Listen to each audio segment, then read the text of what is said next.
This is Dale Jr., and you're listening to Dirty Mo Radio. I love you, Mom.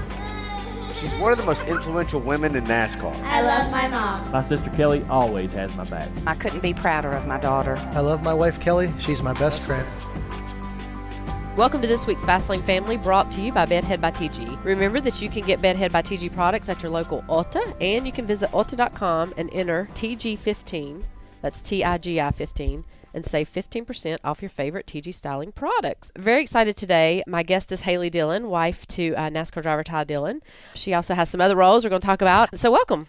Oh, thank you. To have this is awesome to be here. Yeah. Super excited. Believe it or not, we've never officially met in person. I know. So this is great. we said we have a million chances to run into each other and haven't. So, we're just spending a little time getting to know you, and I'm excited about this too because I get to know you for the first time as well. So, you are from Washington State. I am, yep. Yeah. I'm from Snohomish, Washington. Being from Washington, tell us the story about how you met Ty. Well, so growing up, my brothers and I raced all sorts of different types of cars. I raced quarter midgets when I was really little. And Okay, stop right there. yeah. 'Cause how did you get involved in racing quarter midgets? What was the tie there? Well, my brothers were just crazy about anything that could go fast. They were always getting hurt building bike jumps, and we had a big long driveway. They used to rig up these little cars, and they'd put me in them and say, okay, we're going to push you down the driveway. Oh, gosh. You were the and guinea pig. Yeah, exactly. We just loved everything cars, and we were all really competitive, and mostly, it was that my brothers were so into it, and I kind of went to the racetrack and ended up really liking it, and there were other girls racing, so I got into it too. But my brothers really were good. They took it quite a ways. I mean, we raced all sorts of different stuff. They tried lots of different types of cars, and they really liked legends, so we would travel all the time. When we were little, we raced quarter midgets and would travel the country. We would go to the Western and Eastern Grands, and I mean, we would go as far as Florida to, then that would be the Eastern Grands that year, then we'd go to California, so we would have 40 days in our motorhome together in our little Jamboree GT, all of us going around the country. And those are great memories, aren't they? Yes, we loved it. So, the motorhome life is nothing new to me, and we always loved racing. So we would travel during the summertime, and my brothers, when they started racing legend cars, my dad heard about the Legends Million.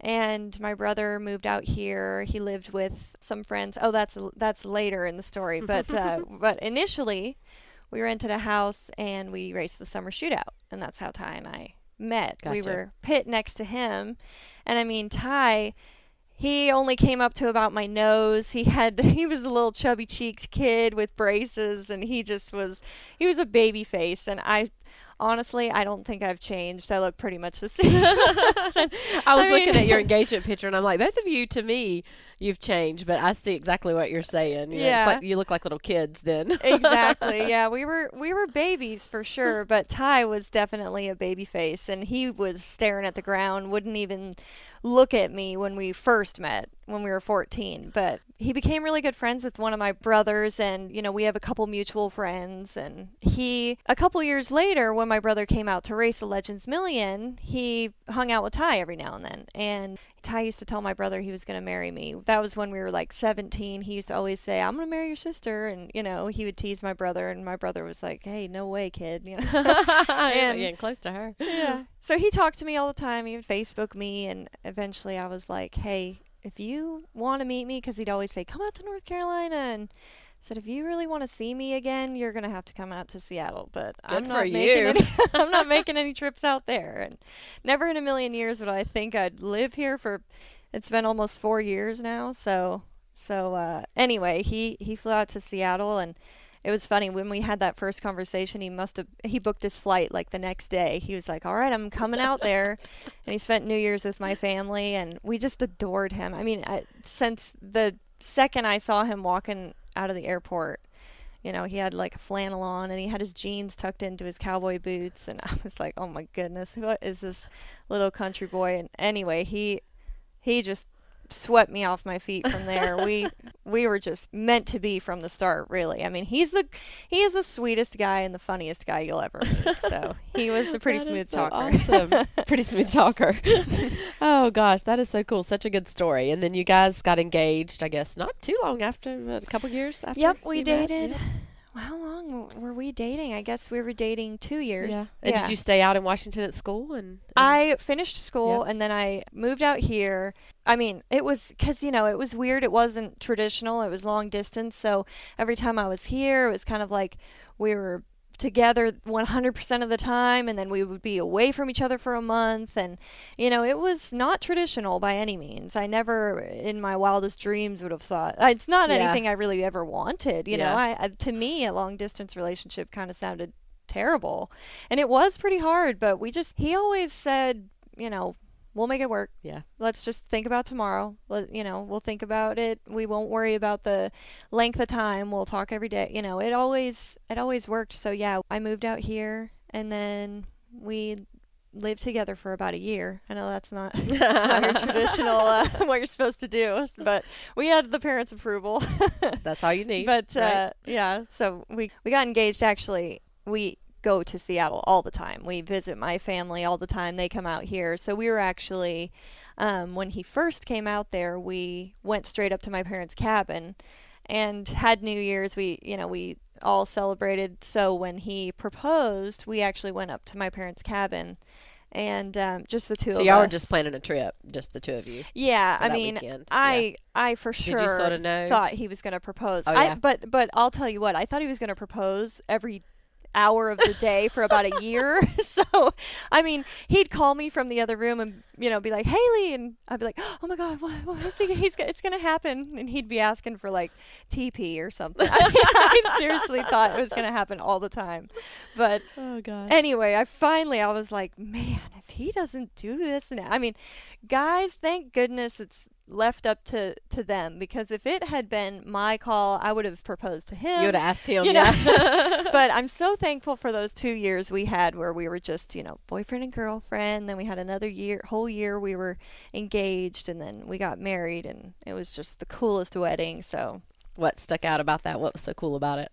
I saw y'all left in his race car. That's pretty cool. We did. That was my mom's idea. We were trying to figure out a cool chariot to take away, and she was like, what if you got one of his race cars and you did a nice burnout on the way out? I mean, that was probably topped off.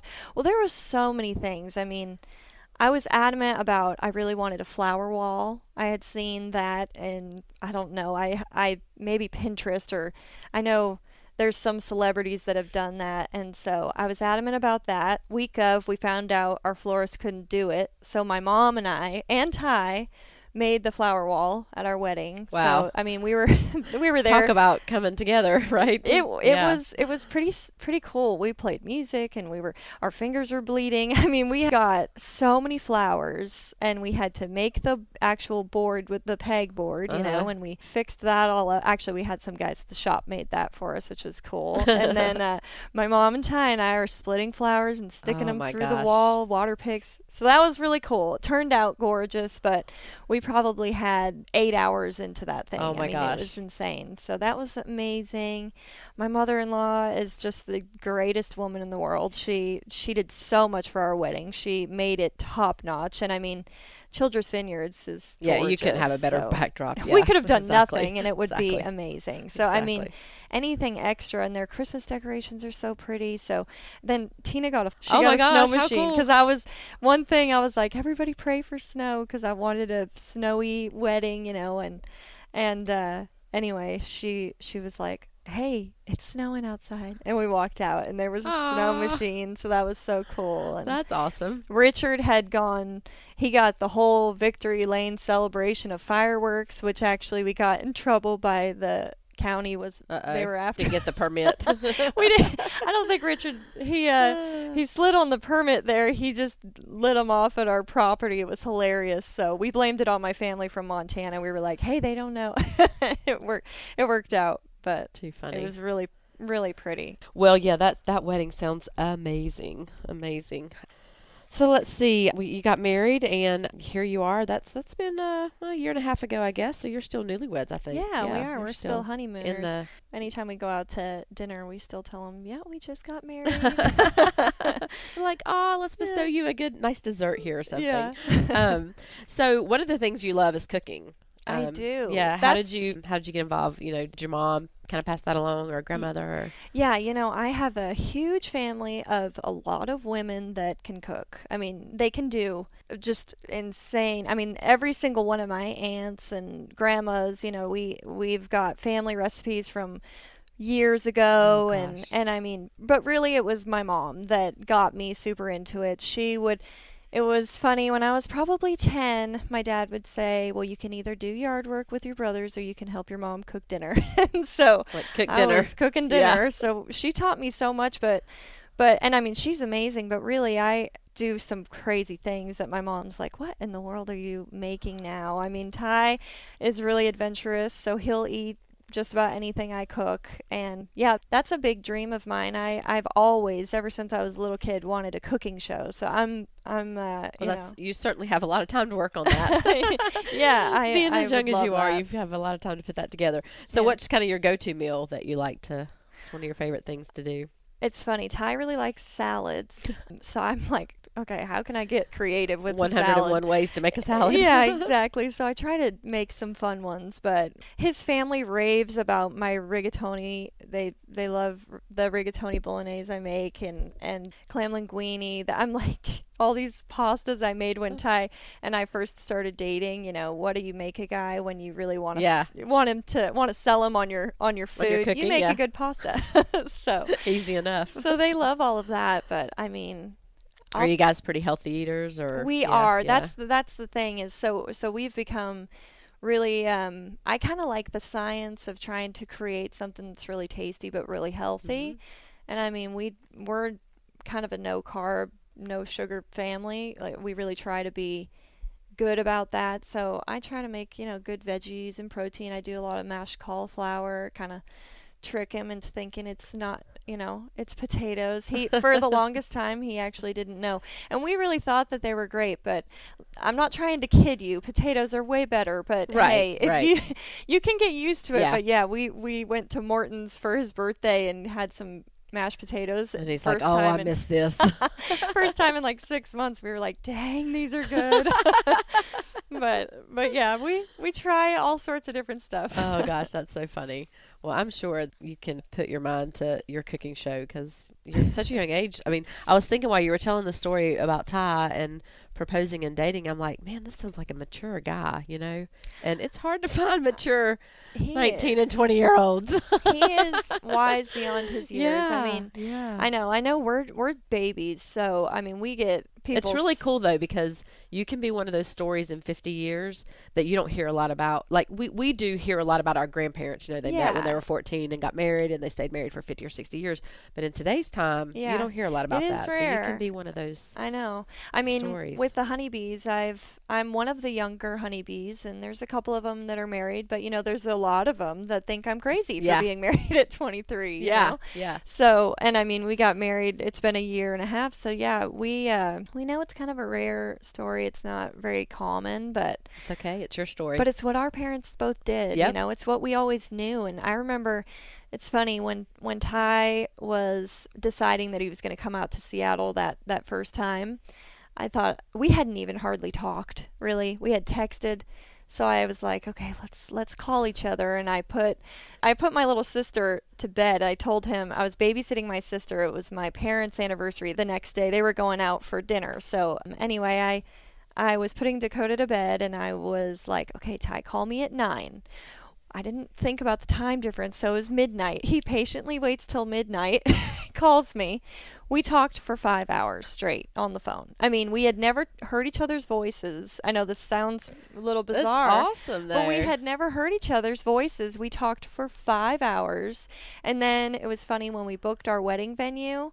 I was like, yeah, I like December 20th. Okay, I really like that. That'll work for the family and for Christmas, and it feels right. We were working on the 13th because it would be 12, 13, 14. But yeah. we went for the 20th. But anyway, a couple months after we book it, I go back to Seattle and I look through my diary. And that very first night we had talked on the phone was December 20th. How about that? So it was pretty so cool. So it's just But meant to be, like you said. It was. And that first night we talked about, our parents both got married really young, and that was something we always kind of thought we would do. Yeah. We didn't really think we would marry each other that first phone call, but it worked out.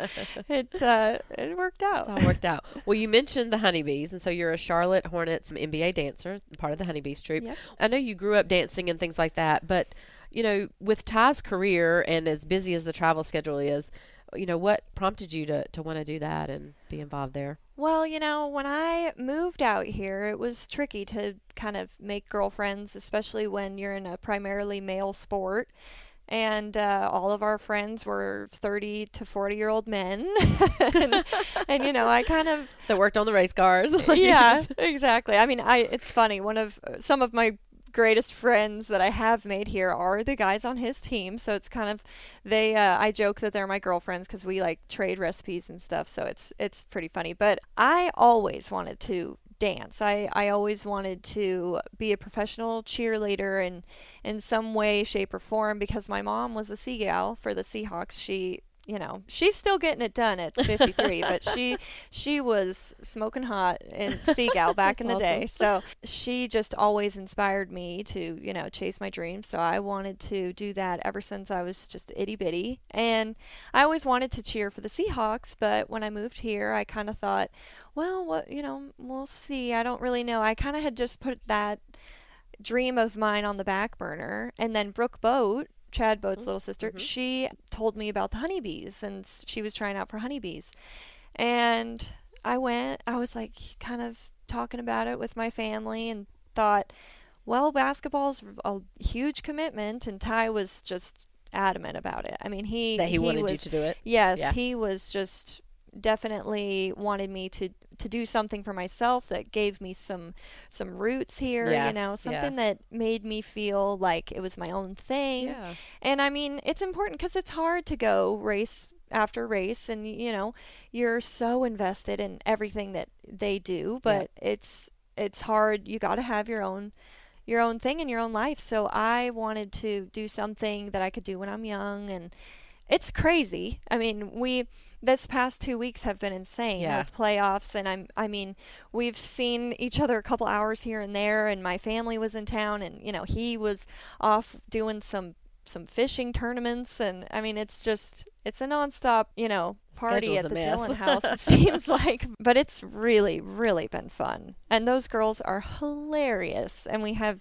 such a good time. What's the commitment in terms of the process of the training and the tryouts, and then what do you have to be available for through the season? Like, is it a certain amount of months, or? Well, it pretty much doesn't stop. It doesn't, okay. It's gonna, especially this year, I think that maybe it would have stopped if they hadn't made it into the playoffs, but this is awesome. So now our schedule's going even further. So we don't even have a tryout date listed right now because we don't know when we're gonna have the arena, but we all have to try out again.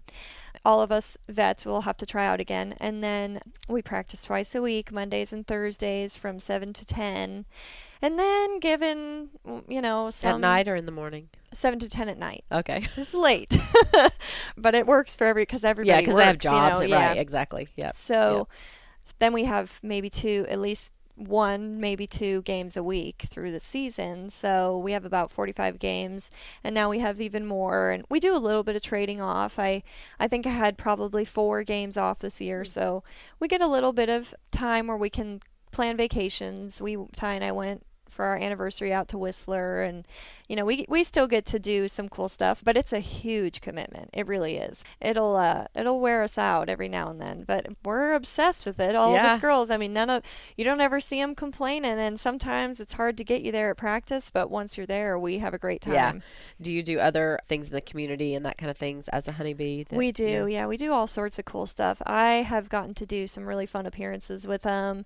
We had one, sounds simple enough, but it was pretty funny. funny. We had a bunch of people coming to a McAllister's deli that was just opening, and we were handing stuff out. We got to do one really cool one where we got to go to the children's hospital, and that was really rewarding and eye-opening. I mean, that was fun that they, who are we to make these kids feel better, but it was really cool. Yeah. So I've never got to do anything like that. So I was really thrilled. But yeah, we've gotten to do some really, really fun, creative appearances too, and we try to give back to the community in any way we can. And we just did a fashion show Oh, cool. a couple weeks ago. That was scary. It was a swimsuit fashion show. Oh, gosh. So, I mean, Count me out. I've maybe done a thing here and there for modeling, but not a swimsuit fashion show. That was something else. We were all a little nervous about a little that nervous, one. yeah. We threw in some extra workouts on top of our our practice time, but Oh, gosh. So your practice from 7 to 10 is working out part of that practice, or are you just working on routine stuff? And do you have to work out on your own? Well, a lot of us do work out Yeah. on our own. We have trainers that come in, Catapult Fit. They come in and they work us out. I mean, feel like you've been in a car accident the next day. they're really awesome, but we also I see them coming and I'm like, oh no, this goes. because they show up randomly. They don't tell us. And then we have fitness evaluations. We do those about once a month, and then they come a couple times a month. So yeah, we do a lot of working out, and then I mean just the dancing alone is crazy cardio. So we that in itself is probably enough. But yeah, I'm getting some guns after all these workouts. Do you have a piece of advice for someone that's looking to do that and something that might give them an edge up to maybe make the squad? Well, I would just have fun with it, because honestly, I know that there are some girls that come in and they're just absolutely mortified, and I just said, you know what, I've auditioned for things before. I've made it, I haven't made it, I've gone through the ups and downs of what that feels like, so I just wanted to do it for fun. Really, I thought, you know what, if I don't make it, so don't take it so serious. So don't take it so serious. Just enjoy yourself, get a smoking hot outfit and feel good in it, something that doesn't make you feel uncomfortable but that you can rock. And what did you have just to leave do it for all out tryouts? Did you have to do your own routine, or we do a little bit of our own routine? They play some music and you can just kind of freestyle, but first, did you have training for tryouts from them, or you're on your own? You know what? We do some prep classes. Okay, yeah, they do prep classes. So this is that. So they don't kind of tell you what to do, and everybody does the same routine or nothing. You kind of do your own thing. No, so we do prep classes before, but then the night of auditions it's the coolest thing. If you ever get a chance, when they finally post the audition date, trust me, I'm waiting for it too. But you should go watch. It's open to the public, and I mean, we had probably 250 girls try out last year. And first off, your whole family can watch, and Brandy, our coach, teaches you a dance, and it's just I think it's about 6-8 counts or something, and she teaches it to you in front of everybody. So we've never seen this dance before. So then we perform it in groups of 5, and then they make cuts, and then we perform, then they play music, and we it takes a long time, but then they play music, and we go in groups of 5 and we freestyle, and then they make another cut, and that depends on whether or not you're going to B camp. So then you go to B camp for a few days. You have, I think there's some interviews and a couple more cuts maybe through there, and you're eligible kind of for them to maybe cut you anytime during that period. So if you're like on your A game at all points in the day. And then the final audition it's the final, picking the team is really cool. We did a swimsuit fashion show. We did an evening gown, little like kind of a pageant sort of. It seemed like a pageant to me. Yeah, it was that's really what I was cool. thinking, yeah. And then you answer some questions. So for our pageant girls, they really loved that. And then for our dancer girls, it kind of puts you out of your comfort zone. Yeah. But it's a lot more than just dance. So it's really, really cool though. And then when they picked the team, we all got in a party bus and went to Hickory Tavern and had, some appetizers and stuff, and just kind of did some team bonding, and then you're in. Then you're there. And then the hard work starts, or the harder work starts. Yep. The only thing that I have seen close to that is the cowboy cheerleader show that is on, the kind of the making of the cowboy cheerleaders or something like that. So yeah. And I'm sure that they have some added drama in there that's probably not. I know. Probably not true to form of how it rolls. I know. And we're really lucky because I see those shows and I'm just thinking, oh gosh, but we get along so well. We were just saying last night, we have a really good group of girls. We're really lucky. So how many of you are there on the team? There's 19. 19. Yeah. 19 of us. And so you said that you had some weekends off. So what's the process of going to the game and who's cheering and dancing and stuff? So we have some games where there's only 14 of us. It's got to be at least 14. Brandy likes that, to have at least 14. But we have a lot of games that it's all of us. Okay. During the holidays, during Thanksgiving, Christmas, that whole, November, December, we are just slammed with games. At least we were this year. Mm-hmm. Maybe the schedules changed, from season to season. But this year we were just totally slammed. So that's when we did a lot of the rotating. But lately, it's every single game's been all of us. So cool. So, no days pretty off. Neat. Yeah, pretty neat. We call ourselves Team No Sleep. Got to find it somewhere. Yeah. All right, so the last thing that I wanted to talk about was Pit Stops for Hope, and you're the vice president of that. And is that something that you helped start, Pit Stops for Hope, or just got involved in? Well, I did not start it. Ray Wright is the pit crew director, I believe, at RCR. Mm-hmm. He started Pit Stops for Hope, and he married Ty and I. Okay. He was our officiant at the wedding. And he is just someone that we have always, had such a spiritual connection with. And he's just been such a good kind of like guidance counselor for Ty and I and our relationship. And we really admire him and his wife and their 4 kids. I mean, he's just this amazing man and they're a great family. So he started this charity and we really loved what he was doing with it. And we were involved. But I really was honored when he said, hey, let's get lunch one day. And so we went and we all got lunch and he was like, what would you think if I made you the vice president of Pit Stops for Hope? Because, I had been involved, but I wasn't a part of the board. Something official. Start. Right, yeah. right. So he decided to make me the vice president, and now I'm definitely more involved now with a lot of the decision making, and it's just something that it's still so new and young, but we actually have raised quite a bit of money now. So now we're really just taking it and running with it and doing everything we can to kind of support our community. So what's your primary focus there? Well, we focus on, it's crazy to think this, but Winston-Salem is actually the most hungry city in America, and wow, as of 2016. So, and that's our backyard. So we try to do what we can to help that, and we try to help teachers. We have this really cool thing going on where you can have a teacher go on, if you guys know any teachers and they are in a school where they don't get a lot of funding for their school supplies and things like that, they can go on our website and they can say, there was one girl said, we are all in portables. They're 100% free and reduced lunch, the kids at her school. And she teaches, this is her first year teaching, and she teaches 35 kids, which is a big class. And, about 50% of them hardly speak English. I mean, it's just things you don't really realize are right we don't here. Stop and pay attention to. Yeah, yep. and so anyway, she said she teaches in a portable, so she, a lot of the kids don't bring jackets to school, and they maybe necessarily can't afford it, so they have to go outside to go to the bathroom, and we get lots of crazy storms here. So she went online and said, hey, can I maybe get some umbrellas? And she just wanted a few. Well, we got her 35 umbrellas, so each one of her kids has their own umbrella.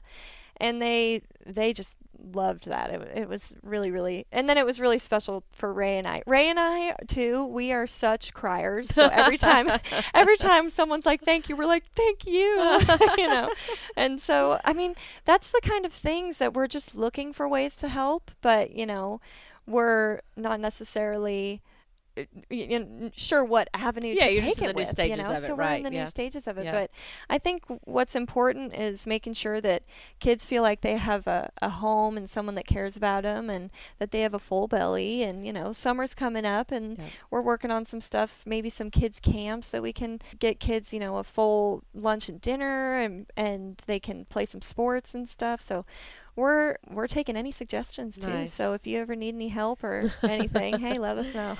Learn as you go, for sure. Yeah. Dell's Foundation has been going since 2007, and every year, you refine and refocus and do to just try to do that much more for people. So It's amazing how many kids are hungry in the United States, it period. It really is, It's, and so many people go to other countries and to help, and that's so wonderful. But we have a lot going on right here in our own country. Exactly. We have a lot we can fix right here. So yeah, for sure. Help with your local food banks, for sure. Yep. All right. Well, awesome. Well, you've got some fur babies. They travel along with you? Well, one of them does. Bubba, our French bulldog, he's with us all the time. He is so spoiled, and I mean, he weighs like 25 pounds, and we're lugging him around everywhere with us. No, bulldogs drool and can't hardly breathe. Oh, yeah. He snores and farts and sheds, and we're like, why do we love this dog so much? But he's hilarious. He is like a little person, I'll tell you what. And he's not very smart, I swear. He keeps picking fights at dog parks, and then he loses them. He hasn't learned yet. He's not a very smart one, but for some reason we love him. He's really bullheaded. He's funny. He's got a personality, for sure. It's funny. But then we have a Chesapeake Bay Retriever, and he really is like a person. He is so smart. They are smart. So they're polar opposites. Bubba's a little dense, and then Wyatt, our Chesapeake Bay Retriever, he is like, he's got the hand up. He's like he is so smart. He goes bird hunting with Ty, and I went with him last winter, and it was crazy. Are you into the hunting thing, or? I've never shot and killed anything. I've shot a gun, but I've never really hunted anything yet. Yeah. So I told Ty, whether it's a squirrel or a moose or something, we'll have to get it stuffed, but whatever it is. I honestly don't know that I could do it. Yeah. I am not big into it, but I think he more power to him. He isn't so much about the thrill of the hunt as it is the stories that are created on those trips. Exactly. He's gotten to do so many cool trips. And his grandpa has taken him on some of the coolest. He's been on safaris. He's done so many cool things. So it's the traveling and all of this. It's the sitting around a bonfire, and I think it's the boys like farting in the tents. And, those are the fun moments that he loves about it. Yeah, I love the outdoors and the hunting aspect of it too. But I think I just enjoy sitting out there and watching the beauty. Yeah. And it's so peaceful. It's so relaxing. And, my husband's very into hunting and sleeps, eats, and breathes it daily. So do you cook some of the things that he His bags? grandpa, I swear to you, we have a freezer full of elk meat all the time. So I'm trying to create all these new fun, we make spaghetti, I'll make lasagnas, I'll make anything. Elk tacos. I can't get enough of this elk meat. Hey, if you want some, I'll get you some. I swear it's always in our freezer. So you have enough of it. Yeah, and on our wedding day, my dad, he went duck hunting with Richard that morning, and they shot a duck, and they took it to the winery, and they cooked it all up, and that was really good. So and I actually really liked it. I've never done that whole... You didn't grow up on that. Yeah, I didn't grow up on that at all, so it was kind of fun. It's definitely in the preparation of the meat, because, exactly. Some of it can taste pretty gamey and all that stuff. You put enough garlic and butter on anything, it's pretty good. That doesn't fit into that healthy part that we were talking about earlier. Exactly. All right. Well, we're going to wrap it up. This has been fun. I'm so glad that I finally got to meet you in person. I know. This has been great. Yep. Now when our paths cross, we can have more conversation and say hello and all those fun things. So thanks for joining us, and good luck in the rest of the playoffs. Yes. Thank you so much. Air 911, what's your emergency? We're going to move on to talk about hair, and Haley's got a full head of hair here, so and she fits right into our Hair 911 today, brought to you by Bedhead by TG. We asked, do you fight frizz and just want your hair to be straight? And you can always tweet us your Hair 911 at TG Creatives, and we'll come to the rescue. So Penny McGowan said she has long, naturally curly hair and straightens it weekly because of the frizz. She lives in Florida, and so the Florida humidity just frizzes her right up and wants to know what we recommend for that. You talked a few minutes before we got on air about, you know that feeling. Oh, yeah. Frizzy hair. Oh, yeah, all the time. I'm not used to this southern humidity. I've got crazy hair all the time, it seems like. So bedhead's exactly what I use at home, actually. Isn't it funny? You know, people with curly hair want straight hair, people with straight hair want curly hair, all that. You said you have natural curly hair, so. I do, and I'm always trying to blow dry it out straight. Straighten it out. So the experts at TG recommend using Control Freak, which is TG's Bedhead Control Freak Serum. It's perfect for Penny's long, naturally curly hair. Control Freak is designed for clients like Penny who live in Florida that like to straighten their hair daily but often don't because of the humid climate. Fear not, Penny. Control Freak's humidity-resistant formula will not only keep your tresses straight, but will control frizz and shine to keep you smiling all day long. If your hair is fine to medium coarse, you can add about a quarter-size dollop. Thicker hair obviously is going to require more. You'd probably have to have a little more than that, Haley. To the palm of your hand and emulsify prior to putting in your hair and comb it through. And then you just style as desired. Pretty cool. Pretty good stuff. And don't forget, you can pick up Control Freak or any of Bedhead by TG products at your local Ulta location, or you can visit Ulta.com and enter TG15, that's TIGI15, and save 15% off your favorite TG stylers at checkout. So see, you can use the product already. Now you can get a 15% discount there, Haley. And we also want to let fans know about a show that TG has on TLC. We talked about this in a couple episodes called Global Beauty Masters. If you haven't checked this out, it's pretty crazy. Ooh, okay. Pretty crazy extreme hair, nail, and fashion shows. It airs on Thursdays at 6 p.m. on TLC. Be sure to check it out. The ideas and concepts that these designers come up with, they say they're incredible. They are outrageous stuff from what we've seen. Really? So, yes, pretty cool stuff. All right, we're going to close up here with rapid fire. You ready for this? Oh, sure. Got a few quick hits here. One thing that's always in your purse. Gum. Gum? That's such a lie. Lip gloss. I never have gum in my purse. I have 45 lip glosses, though. That's me with chapstick. Girliest thing that you can get Ty to do with you. Pedicures. Oh, yay. One thing you miss the most about Washington. The rain. Oh, my gosh. She really said that? You're going to have to elaborate on that one later. The rain. Go-to outfit. Oh, gosh. Rompers? Probably. I'm always in a Just romper. ease. Yeah. Just for ease. Yep. The hardest part about that is going to the bathroom. Oh, I there. know.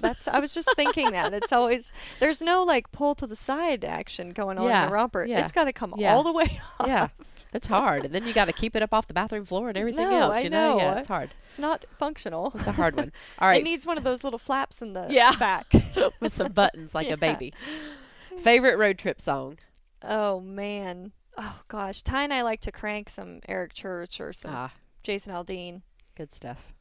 Good stuff. Well, again, thank you so much for coming. Thank you. Thanks for having me. It's been extremely enjoyable and getting to know you. I hope you guys have enjoyed this week's Fastlane Family.